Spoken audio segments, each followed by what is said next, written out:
திருப்பலி முன்னுரை. மனதில் அமைதியின்றி தவிக்கும் நமக்கு அமைதியை அடையும் வழியை இன்றைய திருப்பலி வழியாக அறிந்து கொள்ள இறைவன் நம்மை அழைக்கின்றார். யூதர்கள் அரசியல் மற்றும் மத தலைவர்களால் அதிகமாக அல்லல்பட்ட காலம்.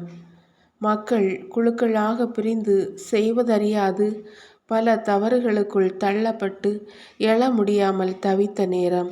உண்மையும் நேர்மையும் உள்ள யூதர்கள் பலர் இயேசு என்ற மெஸ்ஸியாவை எதிர்நோக்கி ஏக்க பெருமூச்சோடு காத்து கிடந்தனர். பாலை நிலத்தில் ஒலித்த திருமுழுக்கு யோவானின் மனமாற்றத்திற்கான அழைப்பு பலரும் மனமாற்றம் அடைய காரணமாக அமைந்தது. இயேசுவின் இவ்வுலக பணிவாழ்விற்கு பாதை அமைத்தது.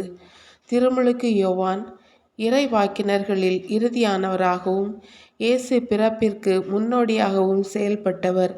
அவருடைய மனமாற்றத்திற்கான அழைப்பு அகில உலகத்திலும் அதிர்வலைகளை ஏற்படுத்தியது. அனைத்தையும் உய்த்துணரும் பண்பில் வளர்ந்து அன்பால் நிறைந்து சிறந்தவற்றை ஏற்று செயல்படுத்த வேண்டுமென்றும் நீதியின் செயல்பாடுகளால் நிறைந்து நேர்மையாளர்களாகவும் குற்றமற்றவர்களாகவும் இருக்க வேண்டும் என்பதையும் திருமுழுக்கு யோவானின் வார்த்தைகள் நமக்கு கற்றுத் தருகின்றது. இறைவன் அனைத்தையும் சமமாக்க வேண்டும் என்ற எண்ணத்தோடுதான் இவ்வுலகிற்கு வருகிறார். வரலாற்றில் வாழ்ந்த இறைவன் மீது அதிக நம்பிக்கை கொண்டு மனமாற்றம் அடையவும் தகுந்த விதத்தில் அவருடைய வருகைக்கு நம்மையும் தயார் செய்யவும் இன்றைய திருப்பலியில் இணைந்து ஜெபிப்போம். முதல் வாசக முன்னுரை. இன்றைய முதல் வாசகம் பாரூக் நூலிலிருந்து எடுக்கப்பட்டுள்ளது. கடவுளின் வாக்குத்தத்தம் நிச்சயம் நிறைவேறும், இஸ்ரேல் மக்களுக்கு மீட்பு வரும் என்ற எதிர்நோக்கை இன்றைய முதல் வாசகம் நமக்கு கற்றுத்தருகின்றது. கடவுள் இஸ்ரேல் மக்களை இரக்கத்துடனும் நேர்மையுடனும் உண்மையுடனும் வழிநடத்துவார் எனவும் அவர்கள் ஆசீர்வாதத்தின் மக்களாக இருப்பார்கள் என்றும் நம்பிக்கையை நமக்கு தரும் இன்றைய முதல் வாசகத்தை கவனமுடன் கேட்டு தியானிப்போம். இரண்டாம் வாசக முன்னுரை. இன்றைய இரண்டாம் வாசகம் திருத்தூதர் பவுல் பிலிப்பியருக்கு எழுதிய திருமுகத்திலிருந்து எடுக்கப்பட்டுள்ளது. நற்செய்தி பணி செய்தும் பணியாளர்களை அனுப்பி வைத்தும் புனித பவுலுடன் பணியாற்றிய பிலிப்பு நகர மக்களை பெருமைப்படுத்தும் விதமாக இவ்வாசகம் அமைந்துள்ளது. இயேசு கிறிஸ்து வாழ்ந்து காட்டிய வழியில் வாழ்ந்து உண்மை ஊழியர்களுக்காக ஊக்கமாக ஜெபிப்பதும் பொருளுதவிகள் செய்து இயேசு நம்மீது காட்டிய பரிவுடனும் அனைத்தையும் அறியும் ஞானத்துடனும் அன்பில் வளர்ந்து சிறந்தவற்றை ஏற்று செயல்பட்டு வாழ்ந்திடும் வரம் வேண்டி இன்றைய இரண்டாம் வாசகத்தை கவனமுடன் கேட்போம். மன்றாட்டுக்கள்.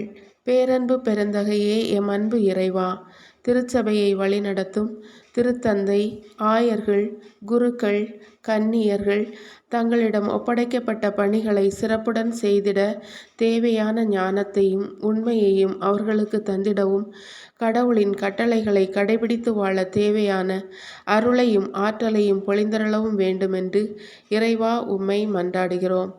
இரண்டாவது மன்றாட்டு.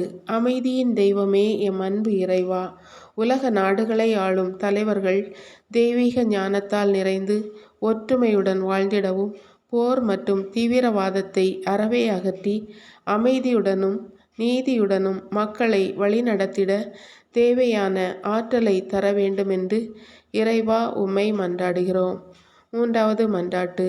அன்பின் தெய்வமே, எம் அன்பு இறைவா, உலகெங்கும் வாழும் அனைத்து கிறிஸ்தவர்களும் கடவுளின் அன்பு பிள்ளைகளாகவும் இயேசுவின் உண்மை சாட்சிகளாகவும் வாழ்ந்திடும் வரம் தர வேண்டுமென்று இறைவா உம்மை மன்றாடுகிறோம். நான்காவது மன்றாட்டு. நீதியின் தெய்வமே, எம் அன்பு இறைவா, வருத்தத்திலும் துன்பத்திலும் வாடும் மக்கள் விடுதலை வாழ்வு பெற்றிடவும் தங்கள் நெருக்கடியான சூழல்களில் இயேசு நிச்சயமாக விடுவிப்பார், நீதி வழங்குவார் என்ற தைரியத்தையும் நம்பிக்கையையும் பெற்று கடவுளின் பாதத்தில் காத்திருக்கும் வரம் தர வேண்டுமென்று இறைவா உம்மை மன்றாடுகிறோம். ஐந்தாவது மன்றாட்டு. அரவணைத்து காக்கும் தெய்வமே, எம் அன்பு இறைவா, இன்றைய திருப்பலியை சிறப்பிக்கும் இறைமக்களாகிய நாங்கள் உண்மையான மனமாற்றத்தை பெற்று நற்செய்திக்கு சான்றாக வாழ்ந்து உண்மையையும் நம்பிக்கையையும் உலகிற்கு பறைசாற்றும் நல்லவர்களாக வாழ்ந்திடும் வரம் தர வேண்டும் என்று இறைவா உம்மை மன்றாடுகிறோம்.